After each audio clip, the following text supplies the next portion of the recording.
rinite, sinusite ou alergias respiratórias? Olha, eu tenho, mas eu fiz tratamento, então hoje está completamente controlado. Inclusive, teve um ano que eu cheguei a ter 6 crises de sinusite. Isso é muito. E também sofri bastante com a rinite, principalmente alérgica, né? Que é o que eu tenho. Só que aí eu fui para um especialista, um otorrino, tratei, me cuidei. E hoje, assim, eu até estranho quando há essas mudanças de tempo, que era geralmente quando costumava, né? Ali, E não como a gente ataca. fala, atacar isso. E eu tô, assim, bastante tranquila. Muito bom, show de bola. Não tá falando fanhoso, né? Isso. A gente vai abordar esse tema na entrevista com a doutora Caterine Vanderlei, ela que é otorrinolaringologista e vai ajudar a gente a entender, né, o que é que acontece no nosso corpo com essas doenças, né? Doutora, primeiro uma provocação. A mudança de clima, como citou aí a Mara Almeida, é um fator para que coisas assim, essas ocorrências, elas fiquem mais presentes, é isso mesmo? Bom dia. Bom dia, obrigada pelo convite. Nós estamos numa época das ites. Essa época das chuvas é a época das ites. Então a gente sempre espera que nesse período, principalmente na mudança brusca de temperatura, nesse aumento dessas chuvas, as ites elas visitem os nossos consultórios. E por incrível que pareça, essa chuva, ela tanto aumenta a umidade, você tem um aumento de mofo, um aumento de ácaro, e você tem também uma tendência a aglomerar. Então, você tende a ficar nos lugares mais fechados e isso acaba que, nesses locais, tendo esses alérgenos, você aumente esse quadro que você já tem. Ou você pode desencadear ou você pode piorar uma condição pré-existente. E é muito interessante isso, né? Até aproveitando, assim, os sintomas, eles são tão parecidos. Tem como a gente diferenciar se é gripe, se é um resfriado, se é rinite? Tem como, doutora? Isso é uma pergunta que a gente já espera, porque realmente os sintomas são parecidos, e eu até brinco, né? Porque além dos sintomas serem parecidos, o próprio paciente ele já chega com conhecimento prévio, ele mesmo vai lhe ajudando. Então, o que acontece? Nas rinites, você tem a congestão, você tem uma obstrução, você tem uma coriza, você tem aquele prurido, aquela coceira do nariz, coceira do ouvido, coceira da garganta. Quando esse quadro de rinite ele não consegue controlar, você tem um controle, muitas das vezes evolui para uma sinusite, que aí é uma inflamação já dos seios paranasais.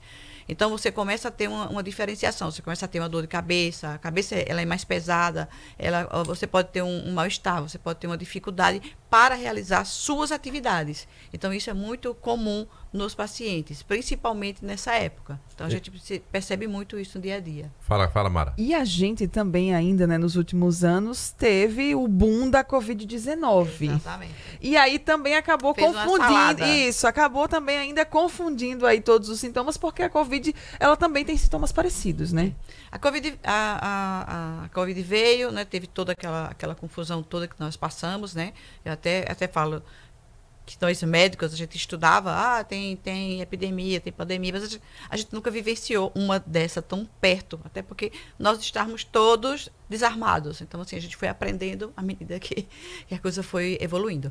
Bom, mas uma coisa interessante da Covid, o que acontece? Você tem perda de olfato súbita, então você já percebe que tem alguma coisa estranha. Porque as outras doenças, elas dão alteração de olfato, mas elas são progressiva. Uma outra coisa, a Covid ela não tem tanta congestão, ela tem muita tosse seca, muita irritação na garganta, e é claro, a qualquer minuto, a qualquer dúvida, principalmente nos grupos que podem complicar, por exemplo, crianças, idosos, pessoas que têm doenças de base, temos que lançar a mão do teste. Agora, doutora, quando a gente fala de rinite e sinusite, ambas são as condições ambientais ou a gente nasce com uma certa fragilidade ali orgânica que propicia isso? Bom, a rinite você tem uma carga genética, principalmente a rinite alérgica, né? Mas claro, é evidente que o homem ele foi moldado pelas mudanças de estilo de vida. Uhum. Então, provavelmente a gente vai encontrar uma geração de crianças que vivia ao ar livre, vivia com uma vida que a gente fala mais saudável. Hoje nós temos situações profissionais, pessoas que passam o dia todo numa creche, crianças, e tem que ser, porque a família não tem com quem deixar a criança, né, e ela tem que trabalhar. Então, assim, são situações que foram moldadas, né, tem o ar-condicionado, então, e, evidentemente, com as mudanças climáticas que aconteceram no mundo, também houve esse aumento. Você observa que o clima, a gente até briga, né, o clima está doido, mas é a natureza fazendo a conta, né? Então, essas mudanças bruscas de temperatura, essa chuva de repente, isso tudo aumenta a umidade, isso faz com que favoreça a instalar mofo, ácaro, né? A mudança brusca de temperatura, ela irrita, né? Então, você pode até não ter uma carga genética, você não tem uma rinite alérgica familiar, alguma coisa desse tipo, mas você está inserido nesse dia a dia e que esses fatores, eles funcionam como os irritantes. Pois é, algum tempo atrás, Mara, eu fui fazer uma matéria no Arquivo Público, né? Alguns anos, inclusive. Tem um cheiro diferente, é um local que preserva papel, a celulose em si ela vai se desgastando, né, ao longo do tempo. Então eu entrei, senti aquela diferença, dei um espirro. E o fotógrafo que estava comigo, ele não precisou nem entrar, ele já foi espirrando de fora, e durante todo o tempo que a gente estava fazendo a reportagem, ele espirrou, e espirrava, e a gente estava bem, a gente estava no carro, desligou o ar-condicionado, descemos, entramos lá. Aí, o que é que vai diferenciar para mim que entrei, percebi, o corpo reagiu, eu espirrei. Mas aquela pessoa, no caso dele, eu identifiquei como um caso de alergia, isso? Despertou a alergia, porque ele era intervalos muito curtos. Ele muito curtos. desencadeou uma crise, provavelmente ele deve ser um paciente alérgico.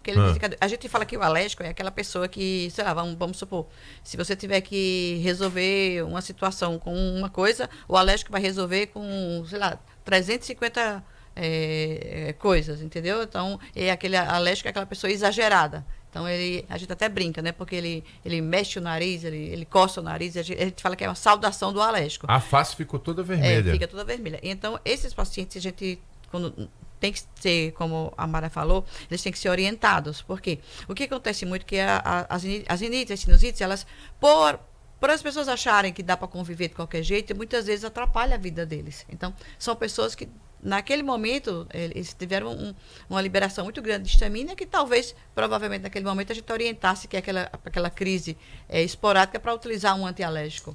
E hoje, nós temos os antialérgicos que era muito tabu antes. Antialérgico engorda. Antialérgico você não consegue trabalhar. E graças a Deus dá sono. Então, hoje, graças a Deus, temos antialérgico como tem um analgésico. Por exemplo, eu tenho certeza que se alguém tiver uma dor de cabeça aqui, pode tomar um antialérgico e continuar trabalhando. Então, nós temos hoje um arsenal de antialérgico que a gente pode dispor. Não tem por que o paciente sofrer e o paciente continuar trabalhando normal. Você falou, né, doutora, sobre aquele ambiente fechado, que tem muito fungo, que tem muito ácaro, e eu acabei relacionando agora com esses dias que a gente tem enfrentado de tantas chuvas. Muitas pessoas acabam deixando, né, alguns ambientes de casa totalmente fechados porque a água entra, até mesmo também ali pelo vento. O que fazer nesses casos? Então, todas as doenças que têm os alérgenos, né, que eles estão no ar, então nós precisamos preparar o local dessa pessoa, né? Então, eu sempre falo, quem é essa pessoa? Quem é essa pessoa que tem essa rinite, né? Quem é essa pessoa? Então, como é a vida dela? Como é o quarto dela? Como é a casa dela? Então, tem que se manter bastante arejado. Infelizmente, né? Se tiver animal em casa, tem que evitar ir para o quarto, tem que evitar estar dormindo na cama, porque eles todos soltam pelos e você pode ter uma alergia ao ácaro, ou também não ter alergia ao pelo do animal, porque a pessoa confunde muito. Não tenho alergia ao pelo do gato, tenho alergia ao pelo do cachorro. Sim, mas o pelo dele é um carreador do ácaro. Então, o que a gente está pedindo é que a gente não vai tirar o cachorrinho, o gato, que já viram um membro da família, mas que a pessoa se prepare, a pessoa que tem rinite alérgica, a conviver com esse animal para que todos vivam bem. Então, se manter bastante hidratado, é muito interessante que se hidrate, porque para diminuir a irritação da mucosa, que a gente acaba esquecendo, principalmente no dia a dia. Outra coisa muito importante para as doenças respiratórias é o soro fisiológico no nariz, porque tanto o ar-condicionado como a mudança de clima irritam, ressecam. Nós temos os cílios que fazem o transporte do muco, da secreção mesmo, e que vai filtrar. Então, se a gente tem uma dificuldade nesse filtro, né, nesses cílios, então vai dificultar e favorecer instalar mais problemas. Descongestionante nasal é bom, vicia, ou realmente é só uma jogada de marketing para vender mais para os alérgicos, as pessoas que têm rinites e tal? A senhora está com a Mara Almeida. Mara, essa pergunta polêmica, não né, veio com não tem problema nenhuma, mas a gente tem uma apresentadora titular que está nos assistindo lá em Braslândia, lá em Brasília, que ela faz uso de descongestionante nasal. Ela admite que usa há muitos anos. Está num processo aí de desmame, está indo para o 3º mês, a gente está torcendo para que dê certo, porque é uma cena terrível, toda hora levantando o rosto e botando aquilo. E o descongestionante nasal é bom? É uma farsa? O que é que a gente pode dizer? Então, o descongestionante nasal tópico, né, É uma coisa bem engraçada, porque cada um tem uma história, né? Cada médico que atende tem uma história com esses vasoconstrictor. E às vezes a gente até tem médico que usa, né? Bom, pode dizer o que acontece. O que acontece é que você... Como é que é? Que Casa revelação de ferreiro, bombástica. peso de Mas pau. o que acontece? A pessoa tem que entender. A gente utiliza de 3 a 5 dias. Após isso, não pode ficar usando mais, porque cada vez que você utilizar, ele vai precisar de intervalos menores. E dentro do nariz, a gente tem os cornetos, que o pessoal chama de corneto, cartucho, que são essas duas bolinhas que a gente levanta o nariz e olha. Então, ele é eles funcionam, essas estruturas, para filtrar e aquecer o ar, para preparar o ar para a via aérea inferior. Certo. Então, a pessoa ela fica muito feliz, porque ela pinga, descongestiona, e ela fica alegre, porque começa a respirar. Só que daqui a pouco, esse efeito do remédio, quando ele acaba, esse corneto não volta mais do tamanho anterior, já volta para um tamanho um pouco maior. Então, você vai precisando cada vez mais de intervalos menores e você fica viciado. Se a gente falar para o paciente, você não usa, ele usa. E se você pegar a bolsa dele, Tem lá. Tem lá. Tem Ele lá. esquece o carteiro, ele esquece qualquer coisa, mas ele está naquela bolsa. Nas farmácias das casas, Exatamente. pequenininhas. Então, o que é que a gente faz? Esse paciente ele precisa realmente ir para o consultório para a gente fazer uma avaliação e a gente fazer um desmame. Tanto é que no tratamento da gente, a gente pergunta para o paciente, você usa quantas vezes? Às vezes tem pacientes que usam 20 vezes. 20 vezes. Então, o que acontece? A gente faz um tratamento e faz o desmame do remédio. É isso mesmo. Se eu disser assim, pare, ele não para. Aí ela agora tá mudando pro café. Então ela não traz mais o descongestionante, tem toda manhã ela traz café, já é uma maneira de esquecer. E a gente toma o café, mesmo não estando mais, toma para dar uma força a ela, para dar tudo certo.